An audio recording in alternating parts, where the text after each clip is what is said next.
Welcome sa Dries TV. Kung interesado ka sa ganitong news, huwag kalimutang isubscribe ang ating YouTube channel. Maraming salamat! Welcome po ulit sa ating panibagong update tungkol kina Kim and Paolo Abilino. Sa bawat update natin, tatalakayin natin ang mga pinag-uusapan sa mundo ng social media tungkol kina Kim and Paolo Abilino. Kaya naman kung hindi pa po kayo nakasubscribe dito sa ating channel nako, i-click nyo na po yan and isama nyo na din ang bell button.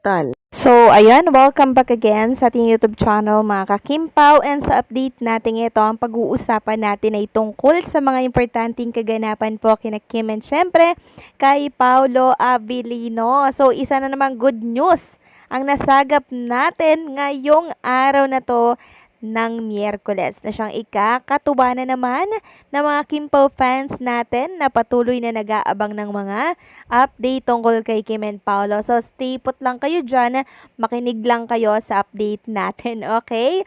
Pero bago natin simulan yan, narito muna ang ilan sa mga napili nating komento patungkol yan sa naging previous update natin. Unahin natin ang naging komento ni Ginang Eliza Lim. Sabi niya, thank you Miss Dries sa update mo sa Kim Pao. Inlababo talaga si Paolo kay Kim, and thank you sa pagbigay mo ng binilang ng mga Kim Pao fans kung how many kisses ang nagawa ng Kim Pao sa My Love Will Make You Disappear.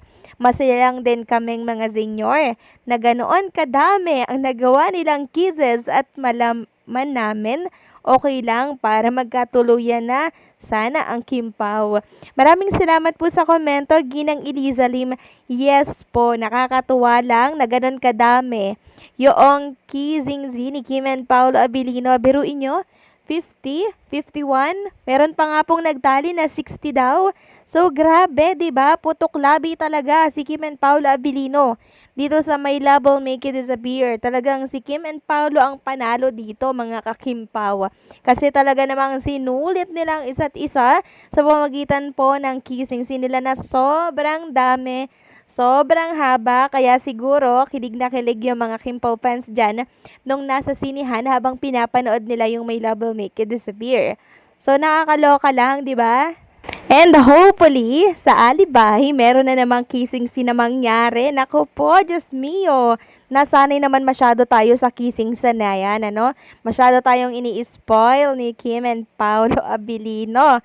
So, maraming salamat sa inyong komento. God bless po. At ang pangalawa namang komento ay mula po kay Naid Zoreta. Sabi niya, kahit anong paninira kay Paolo, si Kimi pa rin ang pipiliin dahil matagal niyang hinintay, ngayon pa niya pakawalan. Maghalo og langit at lupa, hindi yan ipagpalit kasi ngayon pa lang nakaganito ayaw niya magkapari si Kimi ng iba dahil mahal na mahal siya.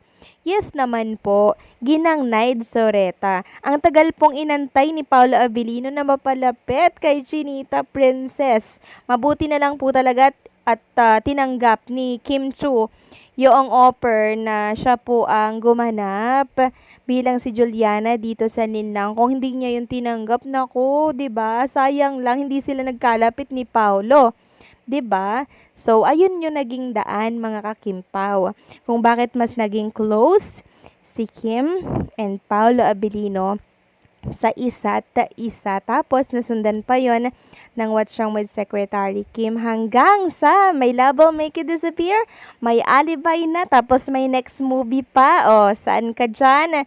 'Di ba? Kaya naman, mga kakimpaw, hindi talaga papakawalan ni Paolo Abilino si Chinita Princess. Grabe nga, inantay ni Paolo ng ilang taon si Kim, tapos papakawalan niya lang. Nako po, hindi yan mangyayari. Dahil si Kim po ay talaga namang matagal nang gustong-gusto talaga ni Paolo Abilino. At si Paolo, sa mga natatakot dyan na baka lokohin ni Paolo si Kim, naku, wag kayong mag-isip niyan. Kasi si Paolo po, mga kakimpa, wala pong ganyan na history na nanloloko ng babae, mga kakimpaw. Malinis yung history niya sa mga naging ex niya, mga kakimpaw. Walang cheating na nangyayari, 'di ba? Kaya stay put lang kayo diyan, and panoorin na lang natin kung ano yung mangyayari sa relasyon ni Kim and Paolo habang ito ay patatag po ng patatag. So ayun, pag-usapan na natin yung update natin sa hapong ito, mga kakimpaw.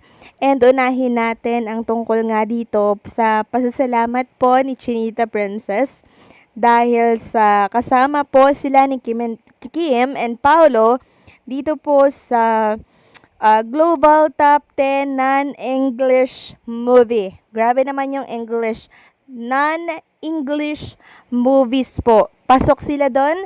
Top 7 sila. And meron silang 1.5 million na views in just 1 week yon. Kaya naman, labis po ang pasasalamat ni Kim Chu sa mga sumusuporta at sa mga fans na nagmamahal sa kanilang dalawa. So, si Kim Chu po ngayong araw po ng Miyerkules ay present sa live po ng It's Showtime. And eto nga po yung suot niya, patube na color brown na parang may mga belt dito sa taas, then sa may bandang dito, mga kakimpaw, sikmura. Tapos, kakombine itong color ng tube niya ng kanyang boots, no? Tapos, pa-skirt na naman. At syempre, mahaba na naman ang hair ng ating Chinita Princess. Merong nagsasabi po na kaya hindi pa daw nilaladlat ni Kim Chu yung hair nito na maiksi sa It's Showtime dahil hindi pa naman daw ipinapalabas yung The Alibay. So, parang sinisecure niya muna, hindi niya muna nire-reveal, 'di ba? So, paglabas na lang siguro ng The Alibay, siya magmamaiksi ng hair. Next topic naman, pag-usapan natin mga kakimpaw ang tungkol kay Paolo at Kim Chu na kung saan ikakatuwa po ng marami. So, meron palang naging ganap si Kim and Paolo Abilino kanina, lalo na kay Kim na kung saan bago pumasok po ng It's Showtime, dito pala siya dinala ni Paolo Abilino. May ganap pala sila kanina. So, nagkaroon pala sila ng pag-gym. Kanina po yan ha. Nag-workout sila mga kakimpaw at meron pong nagbahagi ng mga Kimpaw page dito sa X, maging sa Facebook ng video po ni Kim and Paolo na kung saan eto po si Chinita Princess and Paolo, magkaharap sila habang si Paolo po ay umiinom. Si Kim naman ay nakapamewang po kay Paolo Abilino. Meron din pong video na sabay silang nag-workout together. Talagang you beside me always, mga kakimpaw. At ito daw ay nangyari kaninang umaga lamang. Sabi nga po ni Kimpaw Crumbs, may gym crumbs pala kanina.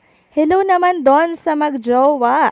Lord, salamat naman sa mga ayuda. Keep him coming po. Ayan. So, kanina po yan mga kakimpaw ha. Talagang nailusot ni Kim and Paula Abilino itong pag-workout nila together. So, dito naman pala nagpunta si Kim. Dito naman pala siya dinala ni Paolo Abilino. So, parang ito na po yung kanilang naging bonding, no? Everyday po yan mga kakimpaw. And salamat naman sa mga paayudang ganito kasi nakaka-happy lang na makitang sila po ay magkasama. So sana po masaya yung mga nakinig ng update natin. So anong sa inyo dito mga kakimpaw? Please comment down below.